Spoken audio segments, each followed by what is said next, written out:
Pack your things and get out. You're done here." The words echoed through the empty hallway like a slap to the face. 16-year-old Alina Reyes stood frozen in the principal's office, her worn backpack clutched tightly in her trembling hands. Her uniform was patched at the seams, her shoes were scuffed, and her eyes, though fierce, were glassy with held-back tears.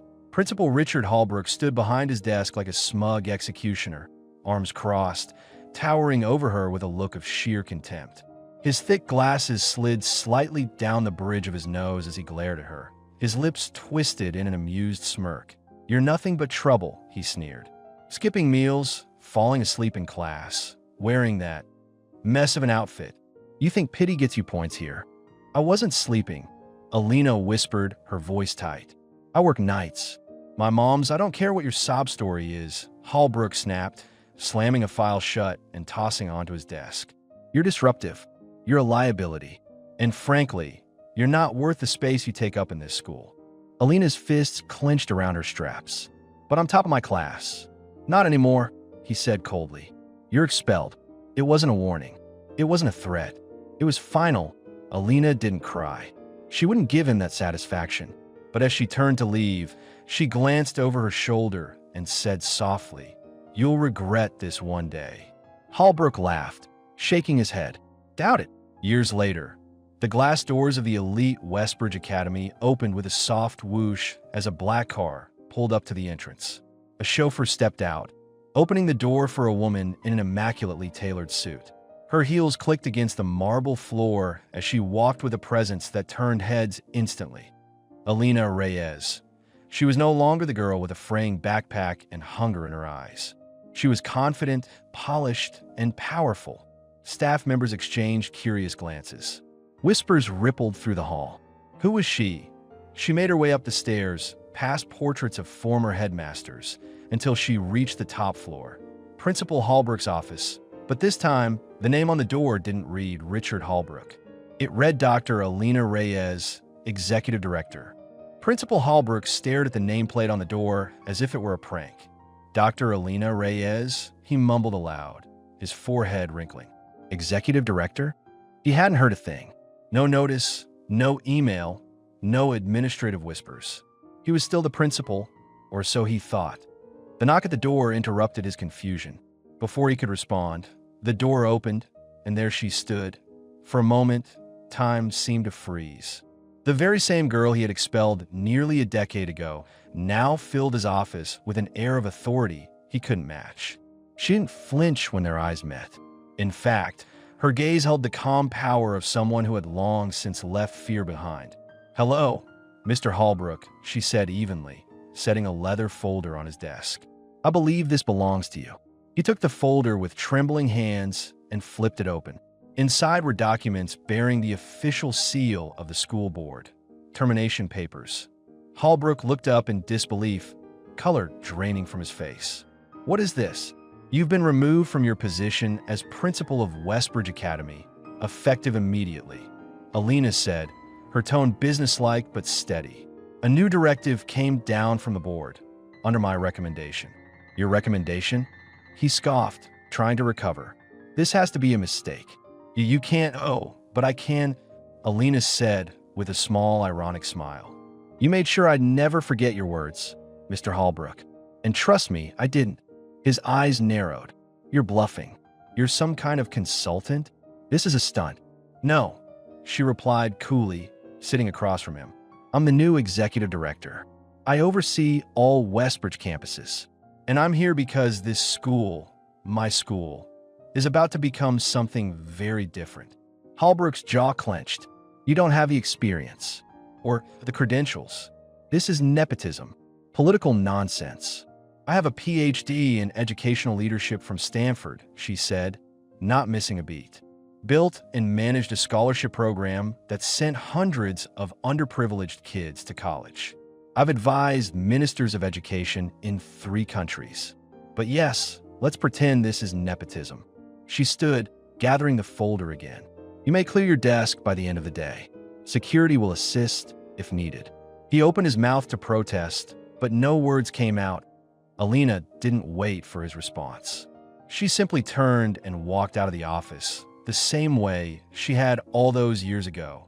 Only this time, she left the door open behind her. The moment Alina walked out of Westbridge High for the last time, it felt like the world had turned its back on her. Her mother, Carmen, was waiting outside the gates, clutching a plastic bag of groceries and shielding her eyes from the sun. She looked worried even before she saw the expression on her daughter's face. "What happened?" Carmen asked, her voice soft but urgent. Alina didn't answer right away. Her throat was tight. She hated looking weak, especially in front of her mother. But when the words finally came, they hit like a punch to the gut. "He expelled me." Her mother blinked, stunned. "But your grades. You're the top of your class." "He can't." "He did," Alina whispered. "Said I'm a liability, that I don't belong." Carmen looked down, her face pale. "We'll figure it out," she said eventually. "We always do." But that night, the weight of everything crashed down on Alina. She cried silently into her pillow, staring at the ceiling of their one-room apartment, the sound of traffic outside humming like a lullaby of despair. She wasn't just poor. She was invisible, disposable. And now, without school, what future did she have? But something shifted in her the next morning. Maybe it was stubbornness. Maybe it was the fire of every word Hallbrook had thrown at her. Whatever it was, it got her out of bed. She wiped her tears, pulled out her cracked secondhand laptop, and started typing. The hustle begins. Alina found a GED program online and signed up. She couldn't afford the fancy prep courses others took, but she didn't need them. She studied during her breaks at the diner, on buses, at 3 a.m. after working back-to-back shifts. The day she passed the GED with one of the highest scores in the state, she didn't celebrate. She just kept going. She applied to every scholarship under the sun, wrote essay after essay. She poured her soul into her words, talking about injustice, poverty, and the need for change in the education system. She didn't hold back. She told the truth. And one day, the acceptance letter came. Stanford University. Full ride. Carmen cried when they read it together. "He was wrong," she whispered. "He was so wrong about you."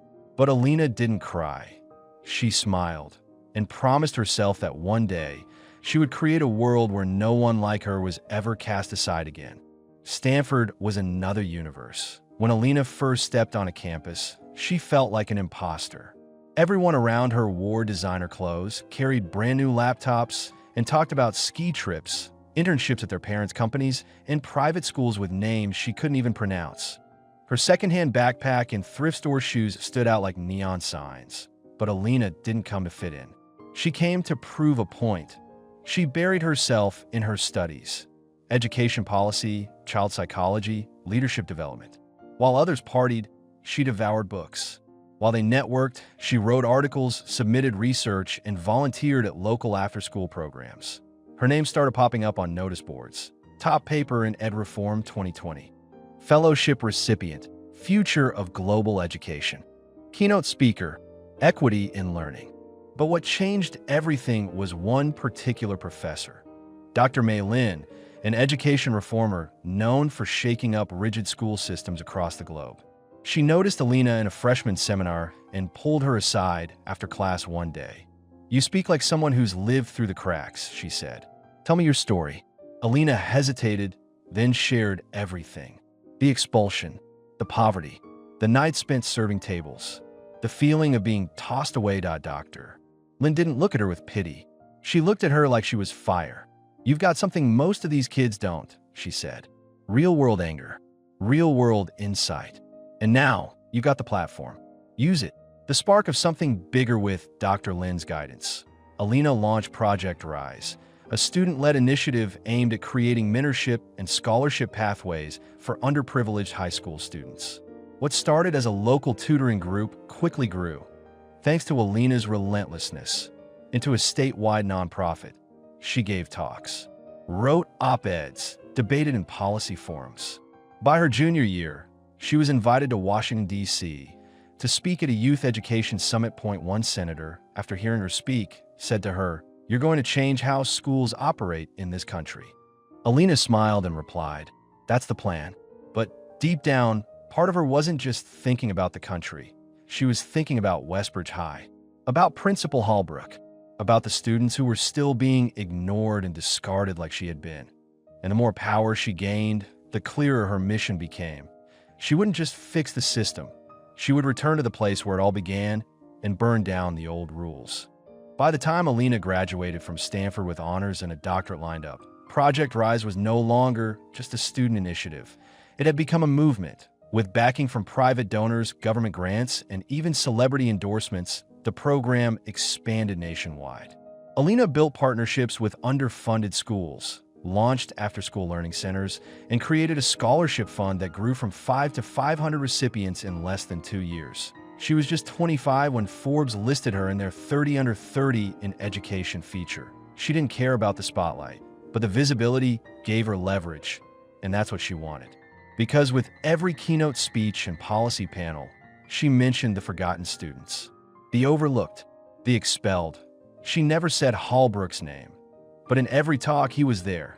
The unexpected letter one rainy afternoon in her modest office, tucked in a co-working space in Oakland, Alina opened a letter addressed in clean, official script. She unfolded it slowly. Dear Dr. Alina Reyes, we are impressed by the incredible strides you've made in education equity and leadership. As Westbridge Academy enters a new phase of restructuring, we are seeking a visionary to lead our network of campuses into the future. We humbly invite you to apply for the role of executive director. She read it again. Westbridge, the same school that expelled her, the same system that called her a liability. Carmen, now working part-time as a bilingual community liaison at a local clinic, smiled when Alina showed her the letter. Looks like it's time, she said with tears in her eyes.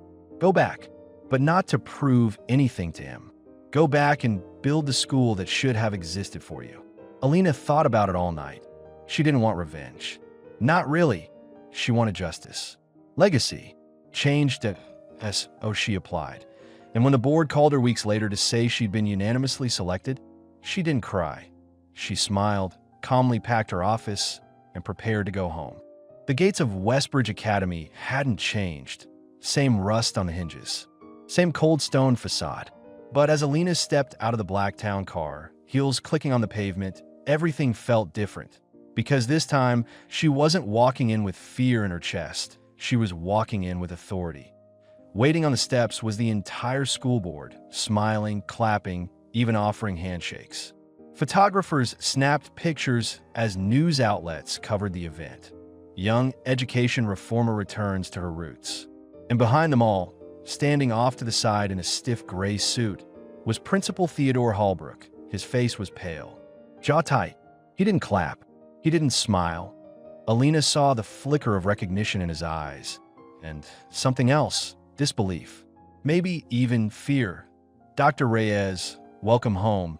Inside the boardroom, the chairwoman introduced Alina with a proud grin. She's a shining example of resilience, of vision, and of what education should empower. As of today, Dr. Alina Reyes will serve as executive director of the Westbridge Academy District. Applause erupted. Except from Hallbrook, his arms were crossed. When the cameras were gone, he finally spoke. This is a serious role. It requires experience, authority. She's, 26? Alina turned to him, her tone calm but firm. I'm 26, yes. I've overseen one of the fastest-growing educational nonprofits in the country. I've spoken before Congress. I've built systems that have reached thousands of students. And she paused, looking him square in the eye. I understand what it's like to be a student failed by this school.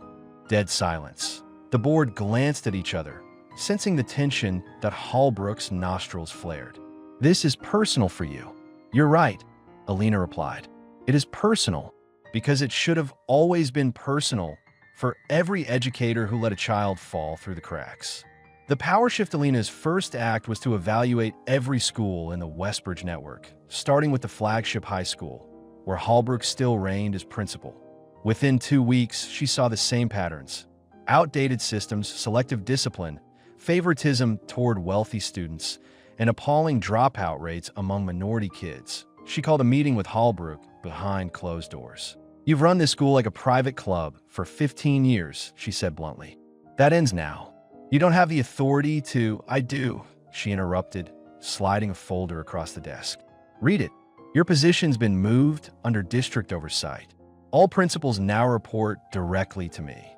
His face turned white as he flipped through the pages. "You can't do this. I just did." She stood. "You once told me I didn't belong here. Now you work for me." End of an era. Beginning of a new one. The next morning, Principal Hallbrook resigned. Officially, he cited personal reasons. But the staff knew the truth. And for the first time in years, teachers, parents, and students felt hope. That afternoon, Alina walked the halls of her old school. Not as a guest, not as a memory, but as the leader. Students looked at her wide-eyed, whispering, "Is that her? The new boss?" She smiled at them. This time, she belonged, and she wasn't done yet. The first thing Alina did as executive director, she took down the school's honor wall. The IT was a long corridor of framed portraits, students who had exceeded expectations, almost all of them from wealthy families. It sent a clear message. This was a place where privilege equaled prestige.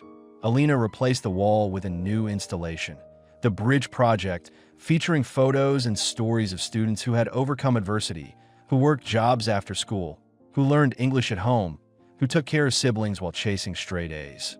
"Resilience is the new excellence," she told the press. Some rolled their eyes, but others listened. And the students? They stood taller. Classrooms without change. She sat in on classes. Not just one or two, all of them, rotating weekly. She talked to teachers, asked students real questions, set up anonymous surveys, and actually read everyone that she found kids who had been suspended for wearing the wrong shoes. Kids who were failing not because they were lazy, but because they were hungry, exhausted, or simply invisible.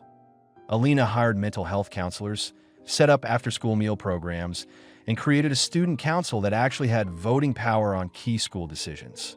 Her approach wasn't always welcomed. Some older teachers resisted change. Parents of affluent students began to murmur, but Alina remained calm, consistent, and deeply present.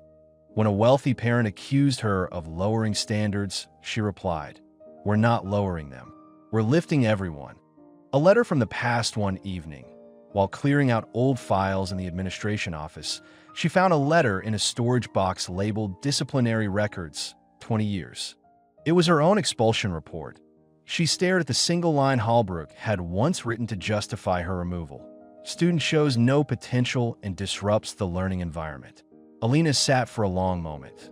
Then she took a pen and wrote underneath it in bold black ink, "Dr. Alina Reyes, Executive Director, Westbridge Schools, creator of Project Rise, Forbes 30 Under 30, disrupting ignorance with action." She placed the paper back in the folder, but this time it had a different legacy.